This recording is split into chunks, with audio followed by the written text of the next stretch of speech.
നഫലെ എന്തൊക്കെ വിശേഷം? നോമ്പൊക്കെയാണല്ലോ. കടലൊക്കെ നടക്കുന്നുണ്ടാ? പഠനം കുഴപ്പമില്ല, പോകുന്നുണ്ട്. പോകുന്നുണ്ട്. എങ്ങനെ എത്ര സമയം പഠിക്കാൻ പറ്റും? നോമ്പായിട്ടൊരു 4-5 മണിക്കൂറൊക്കെ കിട്ടുന്നു. 4-5 മണിക്കൂറൊക്കെ എന്നെ കൊണ്ട് പഠിക്കാൻ പറ്റുന്നുണ്ടോ? ക്ലാസ്സൊക്കെ കഴിഞ്ഞ് പോയിട്ട് പറ്റുന്നുണ്ട്. അതെങ്ങനെയാ? ഞാൻ കാണിച്ചുതരോ? മാർക്കർ ഉണ്ടോ?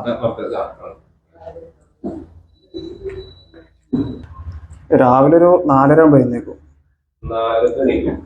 അത്താഴത്തിന് അത്താഴത്തിനേക്കും. പിന്നെ ഒരു 5:30 ആകുമ്പോഴത്തേനും ഏകദേശം നിസ്കാരം ഭക്ഷണമൊക്കെ കഴിയും. പിന്നെ ഒരു 5:30 to 7:30 വരെ പഠിക്കാൻ പറ്റും. 2 മണിക്കൂർ. രാവിലെ 2 മണിക്കൂർ കിട്ടും. പിന്നെ നമ്മളൊരു 8 മണി മുതൽ ഇങ്ങോട്ട് വരാനുള്ളവർക്ക് നമുക്ക് കറക്റ്റ് 9 മണി ഇവിടെ എത്തും. പിന്നെ ഇവിടെ 2 മണി വരെ കറക്റ്റ് ക്ലാസ് ഉണ്ടാവും. പിന്നെ 2 to 3 ബ്രേക്ക് ഉണ്ടാവും. പിന്നെ ഒരു 3 മണി മുതൽ 4 മണി വരെ എക്സാം ഉണ്ടാവും. ഇവിടെ ഡെയിലി എക്സാം ഉണ്ടാവും. പിന്നെ എക്സാം കഴിഞ്ഞ് പിന്നെ വീട്ടിൽ പോയാൽ പിന്നെ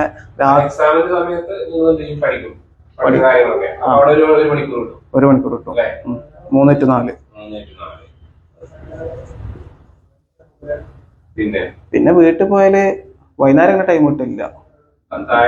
അല്ല, നോമ്പ് തറാവി കഴിഞ്ഞ് ഒരു മാക്സിമം 10 മണി ആകുമ്പത്തേനും എല്ലാം കഴിയും. പിന്നെ ഒരു 10